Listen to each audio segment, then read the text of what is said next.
तर पुणे जमीन व्यवहार प्रकरणी पार्थ पवार सोडून तिघांवर गुन्हा दाखल करण्यात आलाय। यानंतर अजित पवारांनी मुख्यमंत्री देवेंद्र फडणवीसांची वर्षावर भेट घेतली आहे। दोघांमध्ये 10 ते 15 मिनिटं चर्चा देखील झाली। अजित पवार यांच्या राजीनाम्याची मागणी विरोधकांनी लावून धरली आहे। 1800 कोटींची दलितांसाठीची जमीन हडपली असं राहुल गांधींनी म्हटलं। तर थोड्याच वेळामध्ये आता अजित पवारांची पत्रकार परिषद होणार आहे। त्यावेळेला पार्थ पवार जमीन व्यवहार प्रकरणामध्ये अजित पवार काय बोलतात याकडे लक्ष असेल। अमेडिया कंपनी जमीन घोटाळा प्रकरणात पार्थ पवार सोडून तिघांवर गुन्हा दाखल करण्यात आलाय। यानंतर अजित पवारांनी मुख्यमंत्री फडणवीसांची भेट घेतली। अजित पवारांसोबत सुनील तटकरे आणि प्रफुल्ल पटेलही मुख्यमंत्र्यांना भेटले। या प्रकरणात दिग्विजय पाटील, रवींद्र तारू आणि शीतल तेजवानी यांना आरोपी करण्यात आलाय। अमेडिया कंपनीत पार्थ पवारांचे 99% तर पार्टनर दिग्विजय पाटील यांचा फक्त 1% शेअर आहे। या प्रकरणात कंपनीची 1% मालकी असलेल्या दिग्विजय पाटील यांच्यावर गुन्हा दाखल झालाय। मात्र 99% मालकी असलेल्या पार्थ पवारांवर गुन्हा दाखल करण्यात आलेला नाही। शीतल तेजवानी यांनी मूळ मालकांकडून नाममात्र मोबदल्यात पॉवर ऑफ अटर्नी मिळून हा गैरव्यवहार केल्याचा आरोप आहे। तर रवींद्र तारू हे जमीन व्यवहार प्रकरणामध्ये सहदुय्यम निबंधक आहेत। पार्थ पवारांच्या कंपनीनं 1800 कोटी बाजार मूल्य असलेली जमीन फक्त 300 कोटींना घेतल्याचा आरोप आहे। त्यातही 21 कोटींची स्टॅम्प ड्युटी माफ केल्याचं समोर आलंय। ही जमीन वतनाची असून सरकारच्या मालकीची होती। पार्थ पवार जमीन घोटाळा प्रकरणात विरोधकांनी अजित पवारांच्या राजीनाम्याची मागणी केली आहे। पण मला यातील काही वारस आहेत ते मला भेटायला आलेले होते। ही कंपनी मुळात 99% शेअर होल्डिंग ही पार्थ पवारांची आहे। त्यामुळे पार्थ पवार यातून सुटतील असं मला वाटत नाही।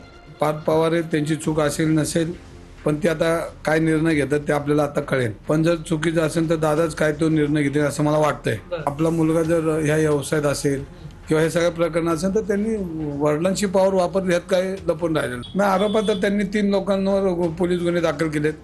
पार्थ पवार बी गुन्हा दाखल होईल असं मला वाटतं, कारण शेवटी त्यांचाही मोठा त्यामध्ये सहभाग आहे। आणि संविधानात सांगितलं की कायद्यासमोर सगळे समान आहेत, तर मग पाटलांवर गुन्हा दाखल होतो आणि पार्थ पवारांवर गुन्हा दाखल होत नाही।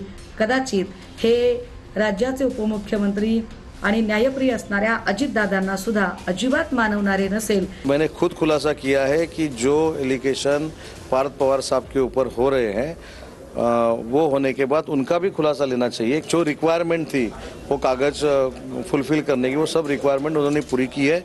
अजितदादा पवार यांनी पहिल्यांदा आपल्या पदाचा राजीनामा दिला पाहिजे। राजकीय ताकदीचा वापर महाराष्ट्राच्या तिजोरीवर दरोडा घालण्यासाठी केलाय। पहिल्यांदा त्यांनी राजीनामा दिला पाहिजे, नाहीतर आम्हाला पुढची आंदोलनं उभी करावी लागतील। जमीन परत करून प्रकरण संपणार नाही। जे दोषी आहे पार्थ पवारासहित सगळे, या सगळ्यावर FIR दाखल झाला पाहिजे। एकनाथ खडसेंच्या प्रकरणात ज्या पद्धतीनं समिती नेमली होती ती नेमली पाहिजे आणि संबंधितांवर पार्थ पवार सहित सगळ्यावर कारवाई झाली पाहिजे। दरम्यान या जमीन व्यवहारामधल्या खरेदी खतांवर दिग्विजय पाटील आणि शीतल तेजवानी अशी नावं आहेत। खरेदी खतांवर पार्थ पवारांचा कुठेही उल्लेख नाही असं सहनोंदणी महानिरीक्षक राजेंद्र मुठे यांनी सांगितलंय। खरेदी खत ज्या नावाने झालेलं आहे, सेलडीड मध्ये ज्या व्यक्तीचं नाव आहे त्या व्यक्तीवर गुन्हा दाखल झालेला आहे। पार्थ पवारांचं त्या सगळ्या कागदपत्रांवरती कुठेही नाव नाही किंवा त्यांच्या याच्यात कुठेही उल्लेख नाही असं? सेलडीडवर कोणतंही नाव नाही। दिग्विजय अमरसिंग पाटील यांचंच नाव आहे आणि शीतल तेजवानींचं नाव आहे। राहुल गांधींनीही या प्रकरणामध्ये ट्विट करत कारवाईची मागणी केली आहे। महाराष्ट्रामध्ये 1800 कोटींची दलितांसाठी आरक्षित असलेली सरकारी जमीन 300 कोटींमध्ये मंत्र्याच्या मुलाला विकली, वरून स्टॅम्प ड्युटी माफ केली। जे सरकार वोट चोरी करून तयार झालंय त्या सरकारनं ही जमीन चोरी केली आहे असं ट्विट राहुल गांधींनी केलंय। पार्थ पवार जमीन व्यवहार चौकशीसाठी शासनाची समिती गठीत करण्यात आली आहे। महसूल विभागाचे अप्पर मुख्य सचिव विकास खरगेंच्या अध्यक्षतेखाली या समितीचं गठन झालंय। पुढील 1 महिन्यामध्ये चौकशी करत अहवाल सादर करण्याचे निर्देश देण्यात आले। त्यामुळे या चौकशीनंतर पार्थ पवारांचा जमीन व्यवहार रद्द होण्याची शक्यता आहे।